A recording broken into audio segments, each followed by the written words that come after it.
আজকে আপনাদেরকে দেখাবো যে মাদ্রাসার যে ছাত্ররা আছে প্রায় 1500 ছাত্রের জন্য, না এখানে প্রায় মনে হয় 700-র মতো ছাত্র আছে, তাদের জন্য কিভাবে খাবার আনি তা দেখাবো। ভ্যান দিয়ে বড় বড় ডেক্সি দিয়া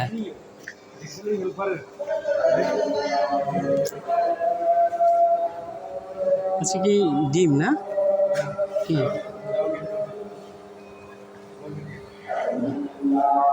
ও আজকে তো বুধবার, আজকে